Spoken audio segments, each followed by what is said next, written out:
தமிழ் மக்களுக்கு வணக்கம். எனக்காக இன்னைக்கு இந்த 2 நிமிட இந்த காணொளியை நீங்க பாருங்க. இந்து மதம் இங்க இருக்க வரைக்கும் ஒரு அரை அடி சாமி சிலை இந்தியாவில் இருக்க வரைக்கும் இங்க கம்யூனிஸ்ட் வராது. உண்மையான தமிழனாக இருந்தால் இந்து மதத்தை விட்டு உடனடியாக வெளியேறுங்கள். இந்து மதத்தை விட்டு உடனடியாக வெளியேறுங்கள். 100 வருஷ கோயில் அடிச்சிருக்கேன். இதே டிஆர் பாலு சரஸ்வதி கோயில், லட்சுமி கோயில், இன்னொரு கோயில் என்ன சரஸ்வதி லட்சுமி, இன்னொரு கடவுள் பார்வதி கோயில். இந்த 3 கோயில நான் தான் இடிச்சேன். கடவுளுக்கு எதிரா இங்க ஒரு உண்டியல் இருக்கா? ஆமா. அதுக்கு எதுக்கு சென்டான் வச்சுட்டு ஒரு காவலாளி நிற்கிறான்? கோயில் வாசலில் வாக்கு சேகரித்த ஸ்டாலின் நெற்றியில் குங்குமம் வைக்கப்பட்டது. இதனை அவர் உடனடியாக அழித்துவிட்டதால் அங்கு சிறிது நேரம் பரபரப்பு நிலவியது. சதானத்தை விதையிருப்போம்.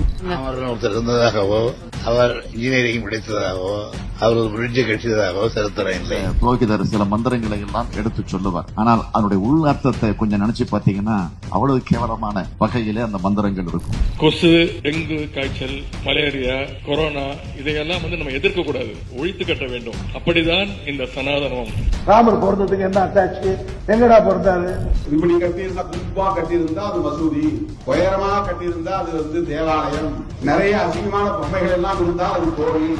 ராமர் தடவியதால் அணிலுக்கு 3 கோடு இருக்கிறது என்று சொன்னால் சீதைக்கு எங்கேயுமே கோடு இல்லையே, ஒருவேளை அவர் சீதையை தடவவில்லையோ என்கின்ற ஒரு சந்தேகம் இருக்கிறது. இந்துவாக இருக்கிற வரை சூத்திரன், சூத்திரனாக இருக்கிற வரை நீ விபச்சாரின் மகன். எத்தனை பேர் விபச்சாரி மகனாக இருக்க விரும்புகிறீர்கள்? ராமனின் செருப்பு தான் 14 காலம் தேசத்தை ஆண்டதாக அவர்களின் புராணம் சொல்லுகிறது. செருப்பிலே சாணி முக்கி அடிக்கக்கூடிய அடி தினம் தினம் அவர்கள் மீது விழ வேண்டும். மகாபாரதம் முழுக்க முழுக்க விபச்சார ஏடு, அவ்வளவுதான். அதுக்கு போறா விபச்சாரத்திலேயே பிறந்து விபச்சாரத்தையே வளர்ந்து விபச்சாரத்தையே முடிஞ்ச கதை. ராமன் குடிகார ராமன், விபச்சார சீதை. ஒரு விலை மாதவியின் வீட்டுக்கு ஒருத்தன் போறான். போகும்போது அங்க அந்த அம்மா கேக்குது, நீ பார்த்து நீங்க சைவமா வைணவமா அப்படின்னு கேக்குது. அவனுக்கு ஒண்ணும் புரியல. இல்ல சைவம்னா படுத்துக்கிறது, வைணவம்னா நின்னுங்கிறது. நின்னுங்கனா 5 படுத்தா 10, நின்னுங்கனா 5 படுத்தா 10. பார்த்துட்டீங்களா?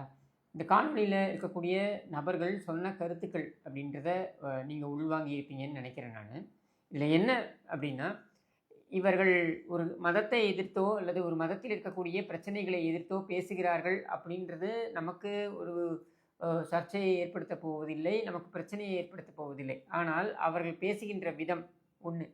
2வது, அவர்கள் பேசுகின்ற அந்த கருத்துக்கள் அப்படின்றது திட்டமிட்டு ஒரு மதத்திற்கு எதிராக வன்மத்தை அங்கே கொண்டு போய் நிலைநாட்ட வேண்டும் என்பதனை பறைசாற்றும் விதமாகத்தான் அவர்களுடைய பேச்சு இருக்கிறது அப்படின்றதுல மாற்று கருத்து இருக்க முடியாது. இதை காலங்காலமாக இவர்கள் செய்து வருகிறார்கள் அப்படின்றது வேறு.